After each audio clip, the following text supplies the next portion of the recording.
Hey everyone, today I am sitting with Kara Vincent, who is an attorney and shareholder at Barber and Bartz, and we are discussing the movie I Care a Lot. Not so much the movie I Care a Lot, but what happens in the movie.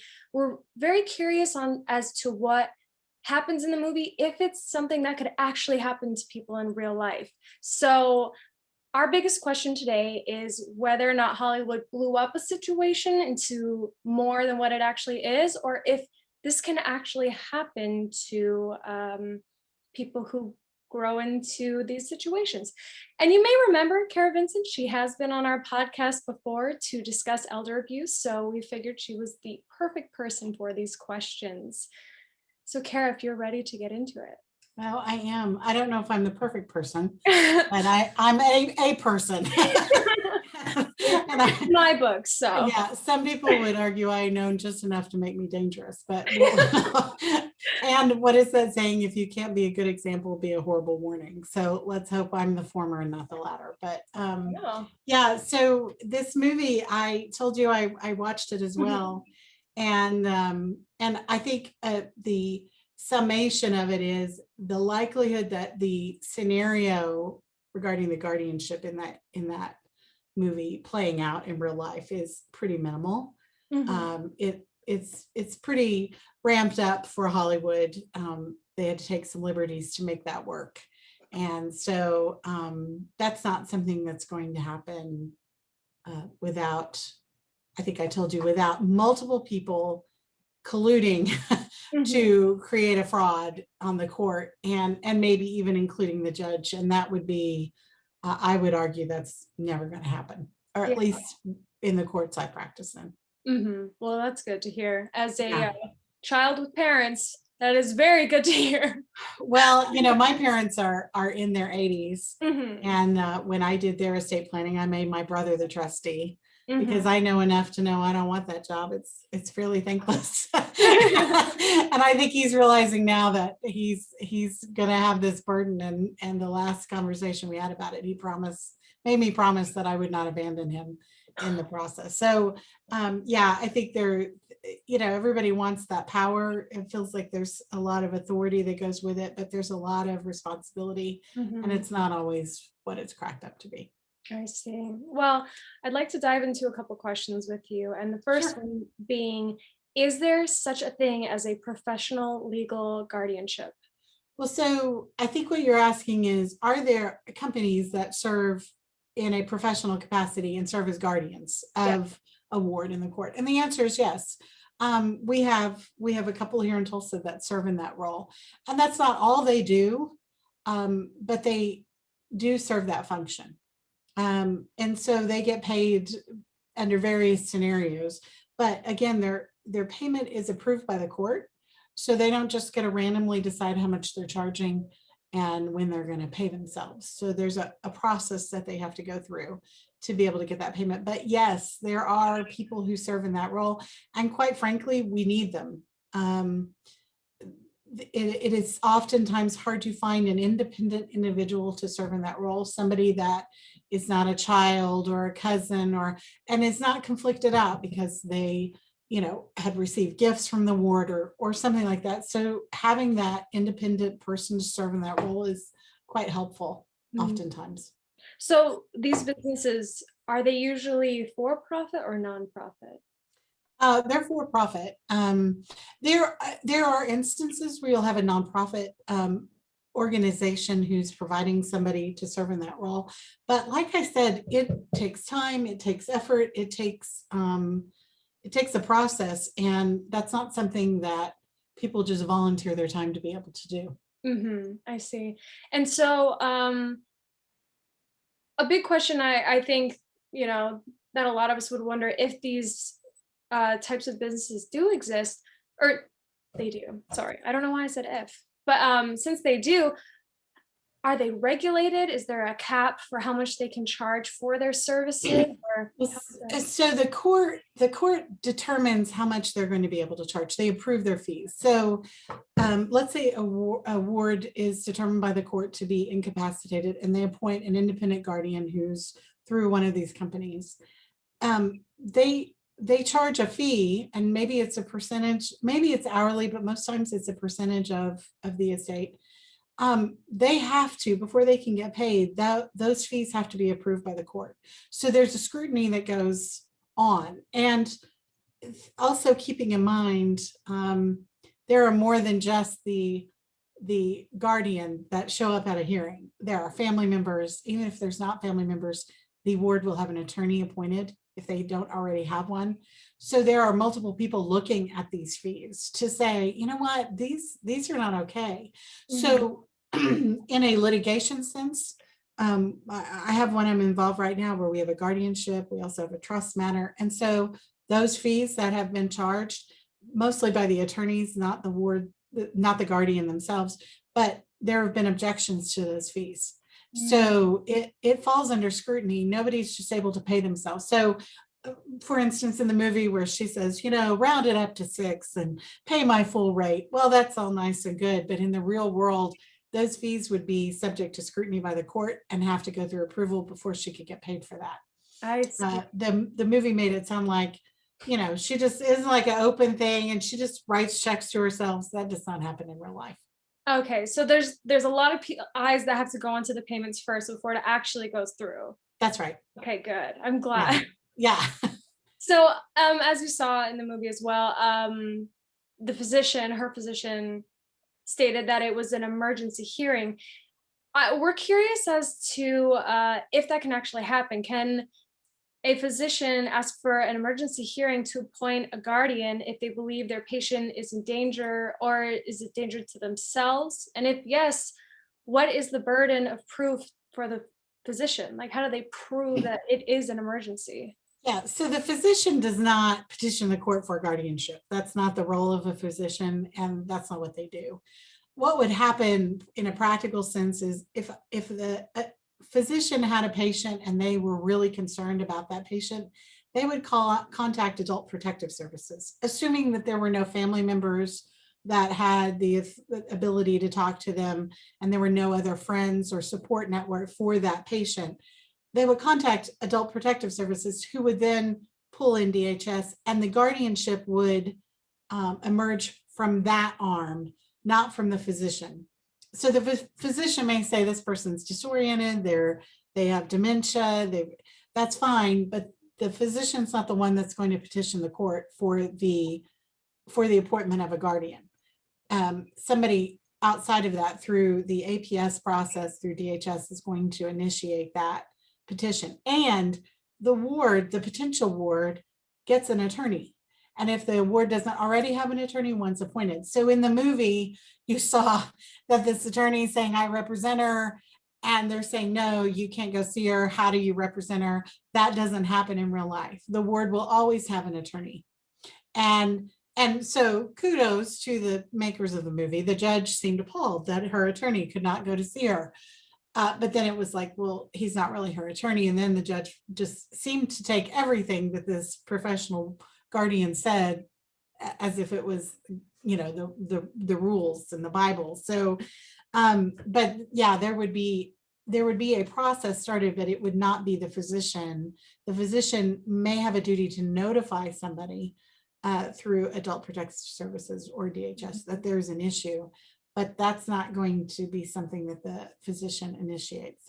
Okay, so again, it's another situation where it requires multiple eyes, multiple people. Yeah.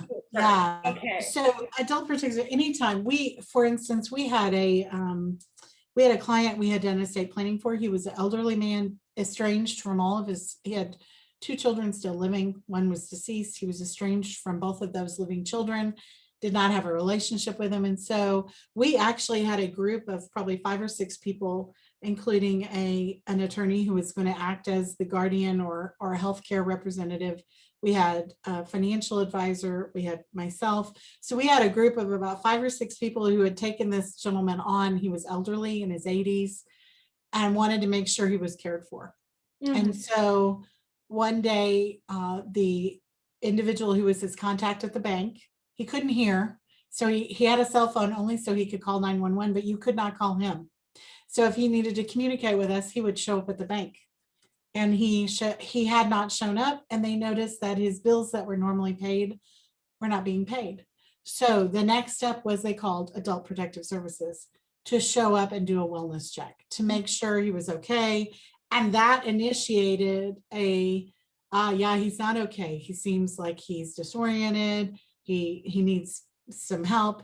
And so then that because we had a power of attorney for finance and for health in place, then they notified that person who is his attorney in fact and his healthcare representative, and they came in, and now he's being cared for.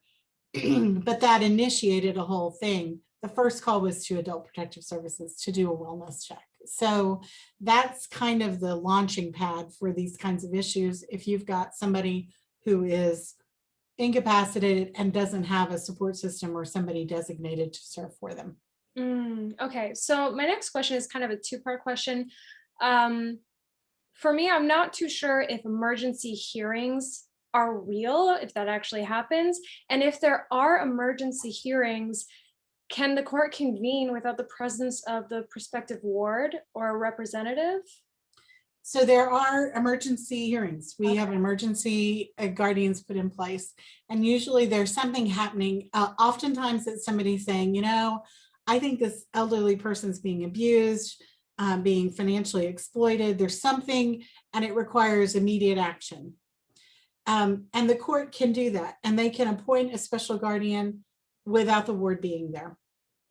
However, that's for a limited amount of time. So this idea where they just showed up at the courthouse, the ward wasn't present, she got appointed guardian and we're done. And then she shows up same day at this woman's house, takes over, sells it. That's not going to happen.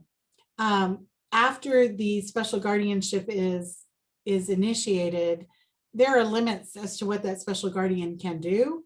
And within 90 days, you've got to have a full-on hearing. And in that hearing, the ward will have received personal service of the petition to appoint a guardian for them. So that means somebody has to physically show up and hand it to them. And they're allowed to have an attorney. They're allowed to show up. They're allowed to argue, I'm not incapacitated. What are you talking about? And that's where you have that whole hearing happen before somebody is appointed as a guardian.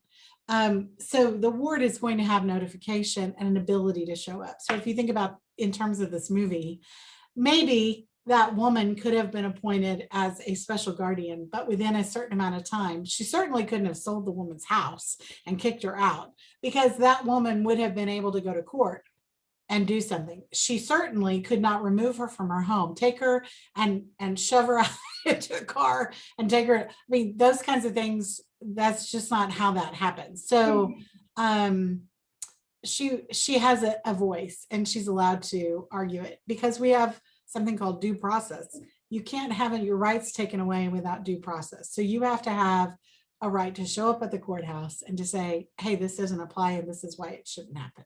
And then the court can make that decision. So yeah, there can be on a limited basis for a limited amount of time, but then the ward at some point shows up at the courthouse.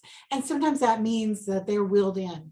And for people who really have to have a guardian because they are elderly and not able to communicate, they'll show up in a wheelchair and the judge will attempt to talk to them. And we've had, even during COVID, had somebody who was in a nursing facility appear via Zoom at a hearing, and the judge was able to ask her questions. So the judge wants to see that person, because that's a very powerful proceeding. You're actually removing the rights of somebody to decide their own fate. And you got to be cautious when doing that. So in most scenarios, if it did come to a court case, the judge will want the ward there. Like if they have the option to be there, they will ask them to be there. Yeah, they're going to be there. They have to, you have to have personally served them, and they're going to want them. You know, there are some instances where somebody just can't be there. They're in a hospice situation, or they're on their last breath. You know, sometimes it's just not practical, but you have to show that that's happening. You also have to have, you know, you have to have letters showing that they have full-on dementia. So can you imagine in this scenario of this movie, had they had the hearing that I'm talking about, the ward would have shown up and said, I don't know what y'all are talking about. The letter from the doctor would have said she has full-on dementia, and talking to the proposed ward would have established that she didn't. Mhm. And the attorney that she had hired to show up with her would be arguing, we don't need a guardianship. So that would have prevented this from occurring I in see. real life. Okay. Oh, okay. That definitely goes over my next question. They get to show up to their own court case. That was, They I think do. that was the most terrifying part, was the idea that they wouldn't even have to be there in the first place. So I'm glad that was another Yes. Hollywood Yeah. fiction. Well, and this whole idea of the attorney too, they get to choose who their attorney is. Now, if they can't, the court will appoint one.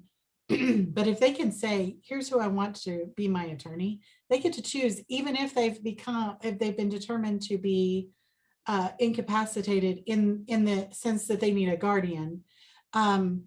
They still get to choose who their attorney is, so that even Mhm. the court system doesn't remove that ability, because even if you've got a guardianship, even if they've been determined to be incapacitated, they have the right to have somebody fighting for what they want. Mhm. So inside of a guardianship, you may have a ward going, I don't want that. I don't want that to happen. I don't want this to be happening. The guardian of the person or the guardian of the property is doing something I don't like. You have to have an ability for that person to come into the courtroom and fight for their own abilities and their own Mhm. rights. And so the court is very protective of that. Good. So, how much control does a legal guardian actually have over their ward? Are there different levels, or is it? You can have limited guardianship, and you can specify what those are. There are some people who don't need a full guardianship, but they can't manage their finances. Like their daily activities, they're fine, but they can't manage their money and they can't manage their finances, or there's a concern that they're being exploited by somebody. So sometimes the the guardianship is not created so much because the ward doesn't know how to write a check or doesn't know how to pay their bills, but because of their age or some infirmity, they don't have the ability to protect their money from somebody who has nefarious intent. And Mm. so sometimes a guardianship is created to protect them from a third party who's trying to steal money from them. So you could have a guardian of the property, and the person's able to come and go and do whatever they need to do on a daily basis, but their money is protected by a guardian. And so it is a very powerful thing. So when you ask that question, how much control? They have full control, depending on what kind of guardianship is put in place. But a full-on guardianship, if you're the guardian of the person, you're deciding where that person is. And so there are scenarios in which somebody who is in their home and they can't live by themselves anymore, and so they're moved to an assisted living facility, and maybe they don't want to go, but maybe they don't understand why they need to go. Mhm. But that can take on lots of different dynamics, and it can play out in lots of different ways. It doesn't have to be one or the other. The goal of the guardian of the person is to talk to the ward. The statutes allow that the ward and encourage the ward to be as involved in the decisions that affect him or her as they can be. So regardless of what limitation, if they can express their desire and their intent and what they want, the guardian of the person should recognize that, and to the extent that they can make that happen, do it.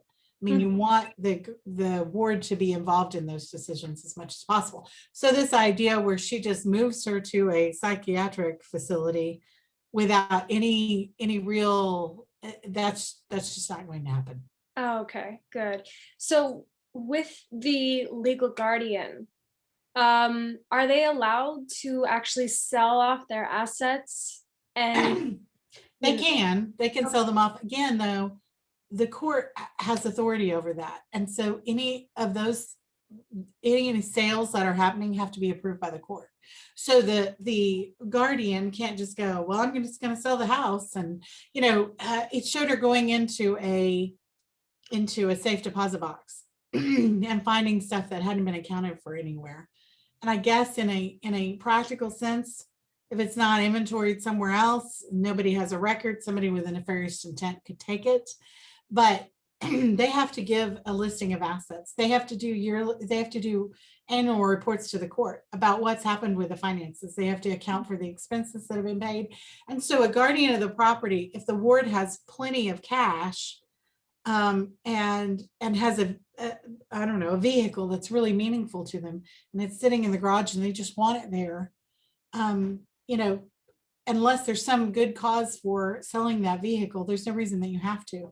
If the word's telling you, I like seeing it there, it's not causing you trouble, the word's not driving it, but it's sitting there, there's no reason you have to sell it. So there's got to be a reason for doing things. But if the ward needs money, especially let's say they can't live alone and they don't have the kind of resources needed to be able to pay for in-home care, need to be moved to an assisted living facility, their house could be sold. But again, there's a process that you have to go through. And so it doesn't just happen automatically. Okay, so there has to be proof as to why the assets need to be sold. Yeah, you'll ask the court for permission to sell this asset. And so there's going to be a rationale behind it that has to be expressed in a document to the court. Okay, I know this isn't on my list of questions, but just out of curiosity, let's say that there is a legal guardian and the person that they're caring for is low on cash and they have a car, they can sell the car, but the car is in the will for one of their children. Are they still allowed to sell the car even if it's in the will for someone else? Well, it is, because the guardian's job is not to ensure that assets that are left in a will or in a trust to somebody after the ward dies are preserved. Okay. Their job is to take care of the ward. So if there's an asset that needs to be sold to provide money for the ward, they have to do that. Yeah. Their job is to take care of the ward.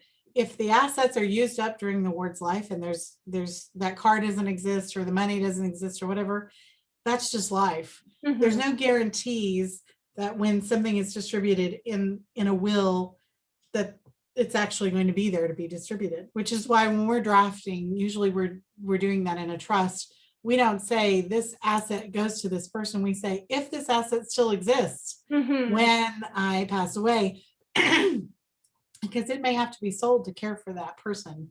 And you don't want to limit their ability to use their assets, because you have to remember it's theirs. Yeah. It should be used for their benefit during their life. I see. And that's one of the issues we have sometimes, is that we have children who want to preserve assets so that they can get it when their parent dies. And so sometimes there's a conflict. That's why I said sometimes having an independent professional guardian is best, because they don't have a dog in the fight. They're not going to get anything after this person dies. And so they're going to ensure that this ward is cared for in the best possible way. Whereas a child who may not be so concerned about making sure their parent has everything they need, you want to make sure you limit that.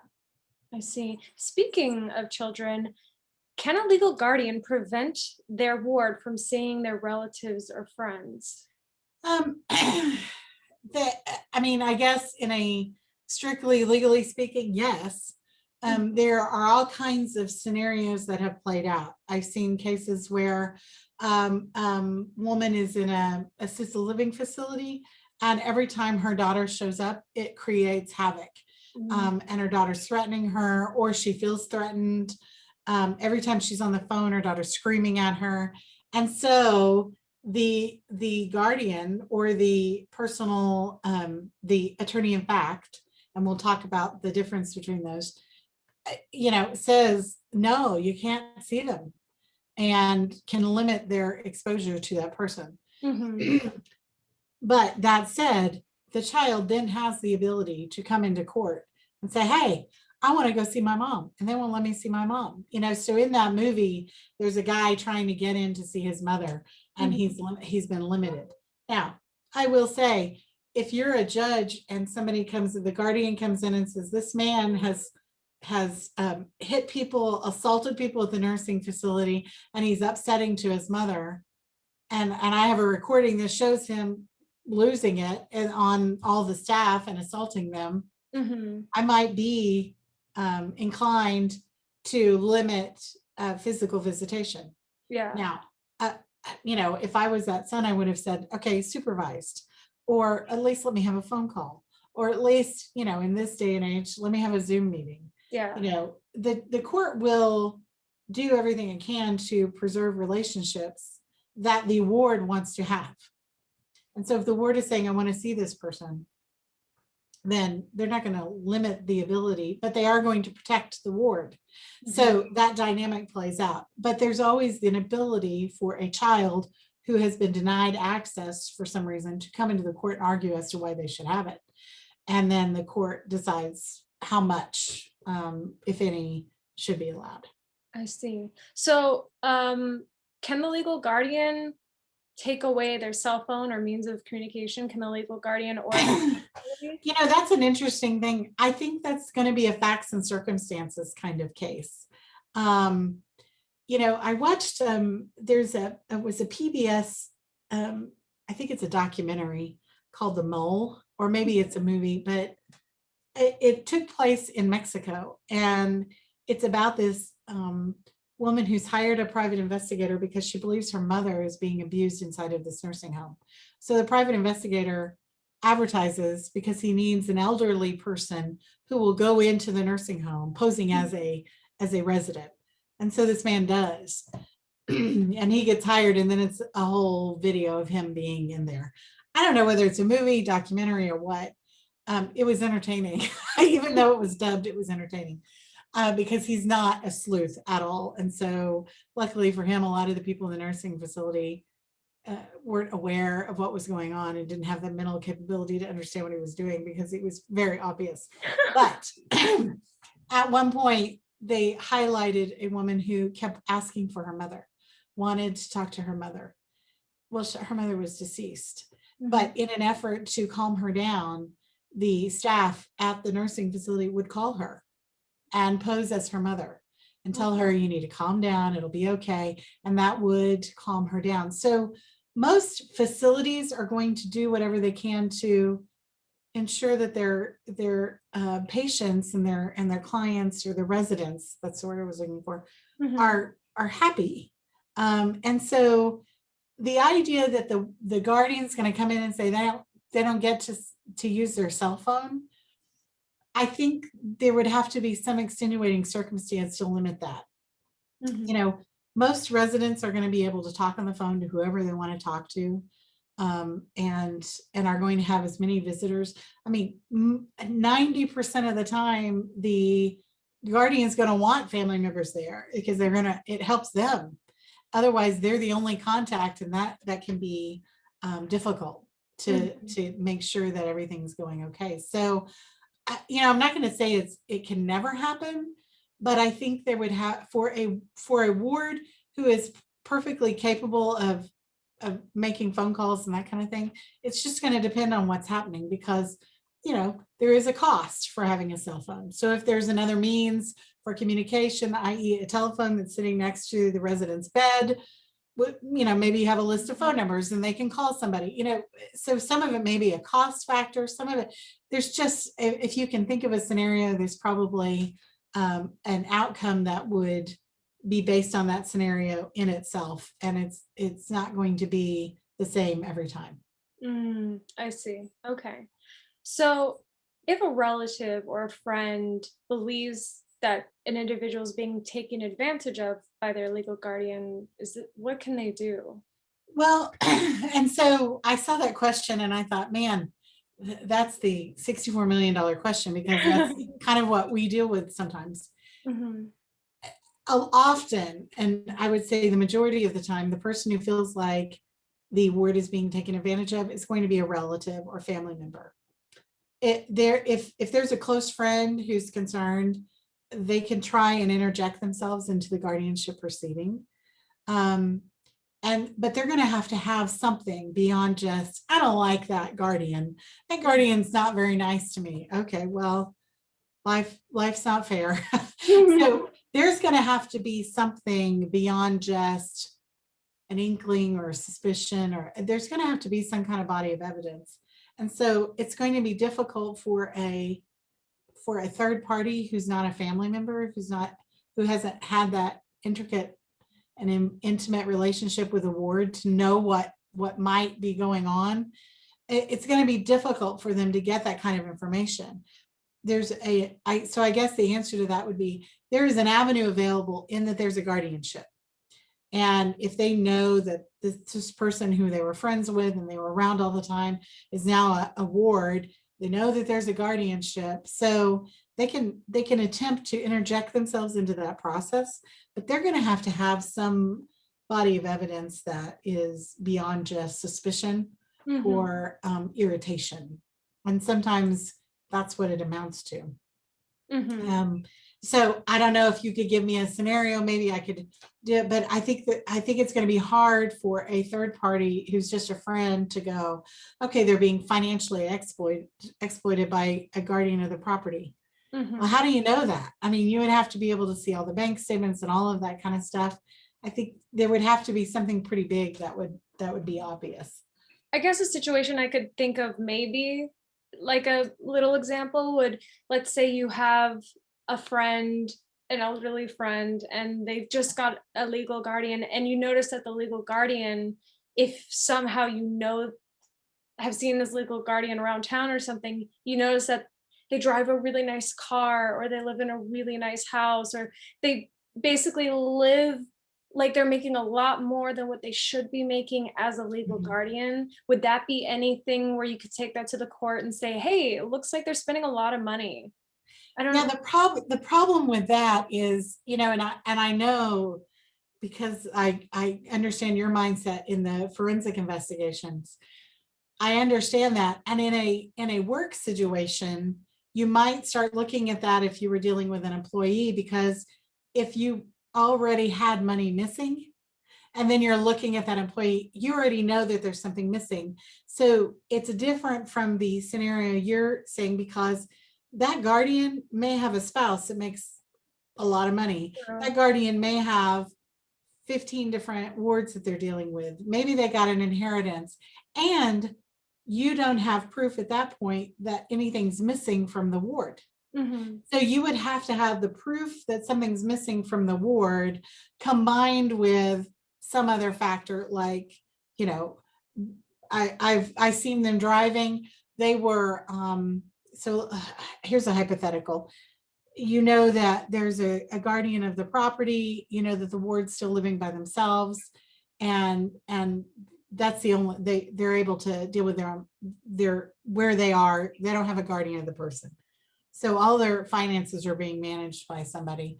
You're over there at their house all the time. You're still getting bank statements, copies of bank statements. And you notice that they have X amount of money. And then you see a bank statement come through and there's a $5,000 transfer that's going out. And the ward saying, I don't know where this went. I don't know what's happening. And then you watch the ward ask the guardian, what happened to my money? Oh, you don't need to worry about that. I've taken care of it, and won't give an explanation. And then you see the guardian of the property, who originally showed up driving an old, Toyota Corolla from 19, I don't know when they stopped making those, or maybe they still do, but an older car. And then all of a sudden they show up in a BMW or Mercedes, maybe.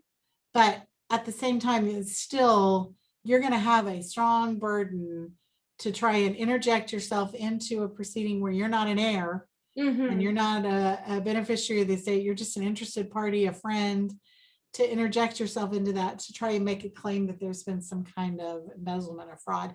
I think you would have to look at it over a longer period of time. And again, they have to report transactions to the court. Oh, that brings me to another question. The ward, or like relatives, do they still get to see bank transactions if somebody else is in charge of the finances? Well, so the ward or the guardian has to submit an annual report. And so it's going to show, what's happened with the money over the year.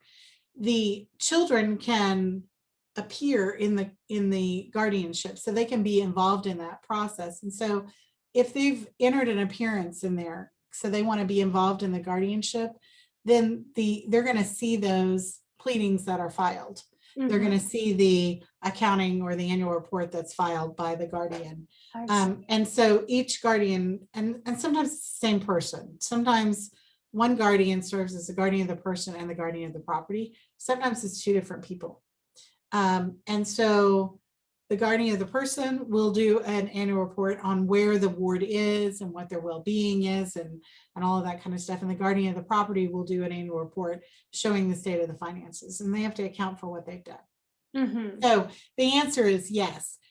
It doesn't happen automatically. Children, just because they're a child, do not immediately get something. There's going to have to be some involvement in the court process. I see. Okay, so my final question is, I don't know if this is something. Oh, let me clarify though. Oh. When a guardianship is started, children are notified. So Okay. there's a hierarchy of who has to be notified of what's happening, and there have to be background checks for people who are in the house. So like I said, there's a process. To have what in that movie happen, you would have to have a lot of people all involved in the same process, including together. And I just don't see that happening. So go ahead, I'm sorry. No worries. I'm glad you clarified. Again, like it just really made it sound like all these things just happen and nobody has any say on what's going on. Yeah. And like I said, as a child, got me very concerned about like what can happen with my parents. Yeah. Well, and so I kept watching the judge.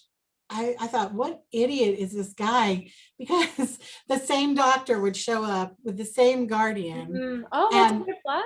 And what? That would be a red flag. Well, if you've got, so like in Tulsa County, we have one primary judge that does guardianships. If assuming that a doctor could launch a guardianship, I mean, assuming that we got rid of that hurdle, I would think there would be an indication that maybe something's amiss if the same doctor every time was showing that all of these clients had dementia, and then all of a sudden this same same guardian appears out of nowhere. It made it sound like that was the only guardian that was ever appointed, and that doesn't happen. The judge will oftentimes appoint a guardian to serve, but it's not always the same person. I mean, there's a list of different people who serve in the community. So that would be a red flag. If assuming that those two people, without family involvement and without DHS or APS or anything, could just launch a guardianship, if the same two people were constantly doing it all the time, I think there would start to be maybe some questions. The court would intervene and appoint another guardian to serve. That's just not going to happen over and over and over again. Yeah, that's true. Okay. So my final question is there anything an individual can do to safeguard their assets from being taken advantage of by a caretaker or legal guardian? I don't know how often that happens, but is there anything people can do just to be sure? Well, so, I do estate planning. So my first thought is get a power of attorney.